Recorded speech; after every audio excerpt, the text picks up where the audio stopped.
സംശയമുണ്ട്. അപ്പൊ നമുക്ക് ഇന്ന് ഇവിടെ കൂടിയവർക്ക് വേണ്ടിയിട്ട് ചില മത്സരങ്ങളൊക്കെ നടത്തി കുറച്ച് ഓഫീസിന്റെ വകയായിട്ടുള്ള ഒരുപാട് സമ്മാനങ്ങൾ കൂടെ 25 സമ്മാനം നിങ്ങൾക്ക് തരാൻ വേണ്ടി കല്ലു ഒരു പ്രസ്ഥാനം അതിന്റെ 100ാമത് ഷോറൂം തുറക്കുക എന്ന് പറയുന്നത് ഒരു ചെറിയ കാലം ഒരു വൻ കാര്യമാണ്.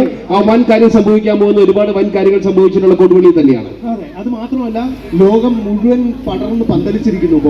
അതെ, അപ്പൊ അത്രയും ക്വാളിറ്റിയിലാണ് ഈ ബേബി പ്രോഡക്ട്സ് ഇത്രയും ഒരു സാധ്യത കണ്ടതും അത് മാത്രമല്ല ഇത്രയധികം ഷോറൂമുകൾ വന്നിട്ട് ഇത്രയധികം ആൾക്കാരത് ധൈര്യത്തോടുകൂടി വാങ്ങുന്നത്. ഞാൻ എത്രയെങ്കിലും കാലമായിട്ട് ഓഫീസിന്റെ സോപ്പ് അകത്തേക്ക് തീർച്ചയായിട്ടും ഞാൻ ഇന്നലെ വീട്ടിൽ നിന്ന് വരുന്ന സമയത്ത് എന്റെ പയ്യനിട്ടിരിക്കുന്നത് പോലും ഞാൻ ഇവിടെ ടാഗ് നോക്കുന്ന സമയത്ത് ഓഫീസിന്റെ ആയിരുന്നു. എന്തായാലും ഈ ബിസിനസ് എന്ന് പറയുന്ന ഒരു പോരാട്ടമാണ്. ഈ പോരാട്ടം എന്ന് പറയുന്ന ഒരു പടനിലത്ത് നടക്കുന്നതാണ്. പടനിലം എന്ന് പറഞ്ഞ ആ സ്റ്റോപ്പ് നമ്മൾ കഴിഞ്ഞിട്ടാണ് ഇങ്ങോട്ട് വന്നത്. ഇവിടുത്തെ നാടുകളുടെ പേര് തന്നെ ഭയങ്കര രസമായിട്ട് എനിക്ക് ഇപ്പോഴും തോന്നാറുണ്ട് കേട്ടോ. എനിക്ക് ഏതെങ്കിലും ഒരു നാടിന്റെ പേര് മാറ്റുന്ന ആഗ്രഹം ഉണ്ടെങ്കിൽ അത് കൊടുവള്ളി മാറ്റിയിട്ട് പൊന്നാടെന്നോ തങ്കനാടെന്നോ ഓരോ ആക്കി കഴിഞ്ഞാൽ അടിപൊളിയായിരിക്കും. പൊന്നാട് ശരിക്കും പൊന്നാട് എന്ന് പറയുന്ന പേര് വയനാടിനുള്ളതാണ്. വയനാട്ടിലെ അതിന്റെ അടിയിൽ പൊന്നുണ്ടെന്നാണ് പറയപ്പെടുന്നത്. അപ്പോ വയനാടിന്റെ തുടക്കം എവിടെ നിന്നാ? അപ്പോ എന്തായാലും ആ പൊന്നാട് എന്നുള്ള പേര് കൊടുവള്ളി കിട്ടി കഴിഞ്ഞാൽ നല്ലതായിരിക്കും. പൊന്നിന്റെ സ്വന്തം നാടാണ്. പണ്ട് ഇന്ത്യയിൽ ഏറ്റവും കൂടുതൽ സ്വർണം വിൽക്കപ്പെട്ട നാടും കൊടുവള്ളിയാണ്. കല്ലു, പണ്ട് എന്റെ ചെറുപ്പത്തിൽ നമ്മൾ ഈ ഗാനമേളയ്ക്കൊക്കെ പോകുന്ന സമയത്ത് മഴ പെയ്യുന്ന സമയത്ത് ഈ സ്പീക്കറിന് മേലിൽ കൊണ്ടുവന്നിട്ട് നിറയെ ഇങ്ങനെ ഷീറ്റ് ഇടും. അപ്പൊ നമ്മളിങ്ങനെ പിള്ളേരെല്ലാവരും കൂടെ കൂടിയിട്ട് ഏതെങ്കിലും തെങ്ങിൻ തോപ്പിലൊക്കെ ആയിരിക്കും ഈ ഗാനമേള നടക്കാം. അപ്പൊ നമ്മൾ ഏതെങ്കിലുമൊക്കെ സ്ഥലത്ത് ഇങ്ങനെ വലിയ കുഴപ്പമില്ലാണ്ട് കൂടെ ഇങ്ങനെ പിടിച്ച് നിൽക്കുന്ന സമയത്ത് ജീവിതത്തിലെ ഏറ്റവും പ്രതീക്ഷയുള്ള ഒരു കാര്യം എന്താണെന്ന് വെച്ചാൽ ഈ സ്പീക്കറിന്റെ മേലിൽ നിന്ന് നമ്മൾ ഈ ഷീറ്റ് മാറ്റുന്നതാണ്. അപ്പൊ ഗാനമേള ആരംഭിക്കും എന്ന് പറയുന്ന പോലെ ഒരു മൊമെന്റ് ആണ് ഇപ്പൊ നമ്മൾ കണ്ടുകൊണ്ടിരിക്കുന്നത്. എനിക്ക് അങ്ങനെ തോന്നിയിട്ടുള്ളത് ഒന്ന് ഈ ഗാനമേളയുടെ കാര്യത്തിലും രണ്ട് ക്രിക്കറ്റ് കളിയുടെ സമയത്ത് ഈ പിച്ചിന്റെ മഴ പെയ്യുന്ന സമയത്ത് അപ്പൊ തന്നെ പിച്ചിന്റെ മേലെ കൊണ്ടുവന്നിട്ട് ഒരു ടാർപോളിൻ ഷീറ്റ് അങ്ങ് ഇടും. എന്നിട്ട് പിന്നെ നമ്മൾ ഇടയ്ക്കിടയ്ക്ക് നമ്മൾ ഇത് പിന്നെ മാറ്റാൻ ചാനലൊന്നും ഇല്ലല്ലോ, ആകെ ഒരു ദൂരദർശനാണല്ലോ ഉള്ളൂ. അപ്പൊ നമ്മൾ ഇത് ഇങ്ങനെ നോക്കിക്കൊണ്ടിരിക്കുമല്ലോ. ഡ്യൂ ടു റെയിൻ എന്ന് പറഞ്ഞിട്ട് എഴുതി കാണിക്കുന്നതാണ് നമ്മുടെ ജീവിതത്തിലെ ഏറ്റവും വലിയ നിരാശയുള്ള സമയം. അതിനുശേഷം ഒരു പോയിന്റിൽ ഇവർ വന്നിട്ട് ഈ പിച്ചിൽ ഈ കുറെ ആൾക്കാർ ഒരുമിച്ച് ഈ സാധനം വലിച്ചും കൊണ്ടൊരു ഓട്ടമുണ്ട്. ആ ഓട്ടത്തിനാണ് നമുക്ക് ഏറ്റവും കൂടുതൽ പ്രതീക്ഷയുള്ളത് എന്ന് എനിക്ക് തോന്നിയിട്ടുണ്ട്. കാരണം കളി തുടങ്ങാൻ പോവാണ് എന്ന് പറഞ്ഞ പോലെ ഗാനമേള തുടങ്ങാൻ പോകുന്നു, കളി തുടങ്ങാൻ പോകുന്നു, പോപ്പീസിന്റെ പരിപാടി തുടങ്ങാൻ പോകുന്നു. തുടങ്ങാൻ പോവാണ് മാത്തു.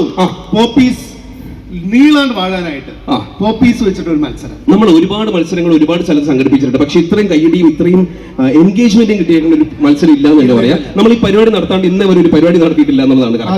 നമുക്ക് ആ ഗെയിം വെച്ചിട്ട് നമുക്ക് സ്റ്റാർട്ട് ചെയ്യാം. നമ്മൾ പോപ്പീസ് എന്ന് ഏറ്റവും നീളത്തിൽ വിളിക്കുന്ന ആൾക്ക് നമ്മൾ സമ്മാനം തരുന്നു. റെഡിയാണോ മാത്തു? സാമ്പിൾ ഒന്ന് വിളിച്ച് കാണിച്ചോ. സിമ്പിൾ അല്ല, സാമ്പിൾ. ശരി, റെഡി മാത്തു? ഞാൻ സ്റ്റോപ്പ് വാച്ച് എടുത്തിട്ടുണ്ട്. മാത്തു ആദ്യം ഒന്ന് വിളിച്ച് കേൾപ്പിച്ചു കൊടുക്ക്. Mathu, your time starts now. Poppy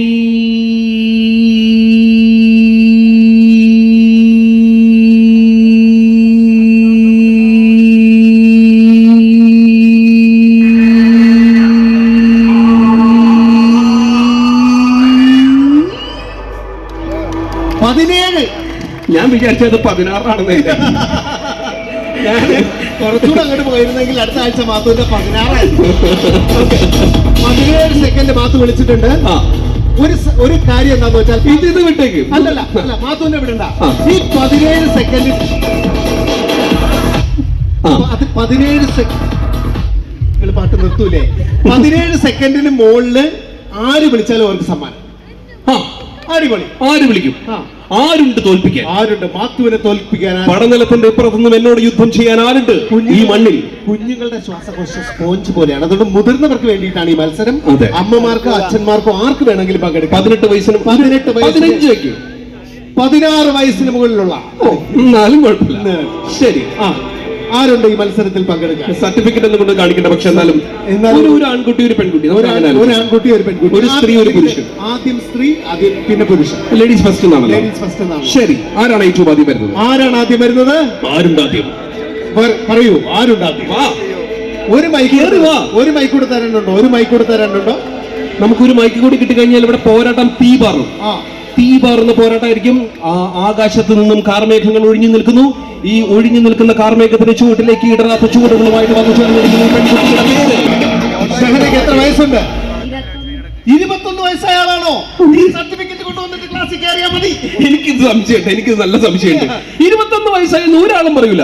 ഷെഹനയുടെ ഒന്നും ഇവിടെ ഉണ്ടോ?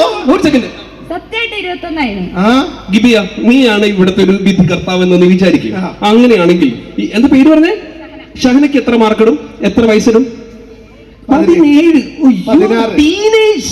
ടീനേജ് 16. ആ കഴിഞ്ഞു. 17. teen. അമ്മ സത്യം ഉമ്മ സത്യമായിട്ടും ശരിക്കും. ഉമ്മ സത്യമായിട്ട് ശരിക്കും. ഓക്കെ, എന്താ ചെയ്യുന്നത് ഷഹന? ഷഹന എന്ത് ചെയ്യുന്നു? ഞാൻ ഇപ്പൊ വർക്ക് ചെയ്യാം എവിടെ? CSC-യില് CSC-യിൽ വർക്ക് ചെയ്യാണ്. പൊതുസേവന കേന്ദ്രം. പൊതുസേവന കേന്ദ്രം ആഹാ. നമ്മുടെ റൂട്ടാ. അത് ശരി. സർവീസ് രംഗത്താണ് ആള് വർക്ക് ചെയ്യുന്നത്. ഓക്കെ, ഇപ്പൊ ആധാറൊക്കെ പുതിയ ആധാറൊക്കെ ആൾക്കാർക്ക് എടുത്തു കൊടുത്തോ? ഇല്ല, ഞാൻ അവിടെ അതില്ല. പിന്നെ അവിടെ എന്തൊക്കെയാണ് എടുക്കുന്നത് പൊതുസേവന കേന്ദ്രത്തില്? അതാണ് പണയം വെപ്പിക്കാം. പാസ്പോർട്ടിന് ആപ്ലിക്കേഷൻ, പാൻ കാർഡ്. പുതിയ പാൻ കാർഡ് എത്ര പേർക്ക് എടുത്തു കൊടുത്തു ഷഹന? അപ്പൊ എണ്ണീട്ടൊന്നും. എണ്ണീട്ട് എന്നാലും 10-30 എടുത്ത് കൊടുത്തിട്ടില്ലേ? 10, 20, ആ, ഒരു 15, 12 നിർത്താം. 10. കല്ലു, അങ്ങനെയല്ല, ബിൽഡപ്പ് കൊടുക്ക്. 10-ലധികം പേർക്ക് പാൻ കാർഡ് എടുത്തു കൊടുത്ത ഷാഹിന. എല്ലാവരും ചേർന്ന് ഗംഭീര കൈയടി. അപ്പൊ അതെ, നാളെ നിങ്ങൾ അവിടെ പോയിട്ട് ഈ ഒരു പാൻ കാർഡ് വേണമെന്ന് പറഞ്ഞാൽ മിക്കവാറും അവിടെ ഷാഹിനായിരിക്കും ഇരിക്കണ്ടാവുക.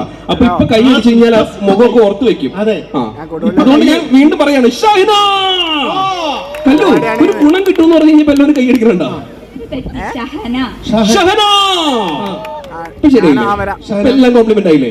ഷഹന, മാത്തൂനെ തോൽപ്പിക്കാൻ ഒരു സുവർണ്ണ ഷഹനയുടെ ഒരു ആവേശം എനിക്ക് ഭയങ്കര ഇഷ്ടപ്പെട്ടു. അവിടെ ട്രൈ ചെയ്യൂ. ട്രൈ ചെയ്യാണ്. ഇതാണ് നമുക്ക് അത്രേ ഉള്ളൂ. നമ്മളൊരു കാര്യത്തിന് മുന്നിട്ട് ഇറങ്ങുക എന്നുള്ളതാണ് ഒന്നാമത്തെ കാര്യം. ജയവും തോൽവിയും പരാജയവും ഒക്കെ ാണ് ഇങ്ങനെ സ്റ്റേജിൽ കയറുന്നത് തന്നെ. എന്താ എനിക്ക് അറിയില്ല, ഇവിടെ വന്നപ്പോ എനിക്ക് കേറാൻ തോന്നി. അതാണ് അരങ്ങേറ്റമാണ് ഷാഹിനയുടെ. ഷഹന. ഷഹന, ഷഹനയുടെ അരങ്ങേറ്റമാണ്. ഇനി ഷഹന തെറ്റിച്ചോറാണെങ്കിൽ നിന്നെ ഞാൻ തല്ലും. ഷഹന. അതെ. ഷഹനയുടെ അരങ്ങേറ്റത്തിന് നമ്മൾ എല്ലാവരും കൊടുവള്ളിയിലൂടെ സാക്ഷികളാകാൻ പോവുകയാണ്. ഷഹന എന്നോട് പോരാടാൻ പോവുകയാണ്. 16 സെക്കൻഡ് എന്ന് പറയുന്ന റെക്കോർഡ് തകർക്കാൻ. 17 സെക്കൻഡ് എന്ന് പറയുന്ന റെക്കോർഡ് തകർക്കാൻ ഷഹനയ്ക്ക് കഴിയുമോ? കഴിയും. അത് മാത്രമല്ല, മാത്തക്കുട്ടി ഇനി ഏതെങ്കിലും നാട്ടിൽ ഈ പരിസരത്തൂടെ ഈ പഞ്ചായത്തിലൂടെ സഞ്ചരിച്ചു കഴിഞ്ഞാൽ, താമരശ്ശേരി ചുരം സഞ്ചരിച്ചു കഴിഞ്ഞാൽ മാത്തുക്കുട്ടിയെ തോൽപ്പിച്ച ഷഹനയാണ് ഈ പോകുന്നതെന്ന് പറയും. അല്ലെങ്കിൽ ഷഹന തോൽപ്പിച്ച മാത്തുക്കുട്ടിയാണ് ഈ പോകുന്നത്. ഇത്രയും ബിൽഡപ്പോ? റെഡി, തുടങ്ങാം. Shahana, your time starts now. Poppy.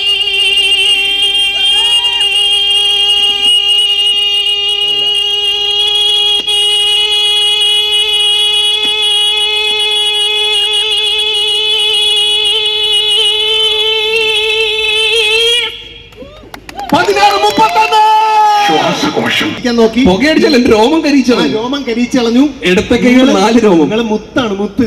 എന്താണ് നിങ്ങളെ പേര്? മുത്ത്. നസീബാണ്. നസീബേ നിൻക്ക് നിവാലേ. നസീബിന് എല്ലാം ചേർന്ന് കൈ കൊടുത്തേ. നസീബിന് കൈയടിക്കാൻ വേറെ ആരുടെ ആവശ്യമില്ല. നസീബ് തന്നെ കൈയടിക്കും നസീബിന്. ഓക്കെ കല്ലു, പക്ഷെ നമ്മൾ കണ്ട സംഭവം എന്നറിയോ? അതായത്